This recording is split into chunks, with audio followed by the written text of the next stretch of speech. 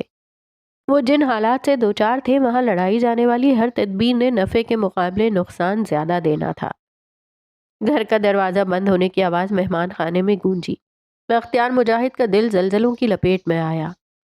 جن بیٹیوں کو اپنے خول میں ہمیشہ محفوظ رکھا تھا، آج وہی بیٹیاں اپنے اپنے حصے کی جنگیں لڑ رہی تھیں، تنے تنہا، اکیلی، اور ان کی مدد کے لیے وہ شاید کچھ نہ کر سکتے تھے۔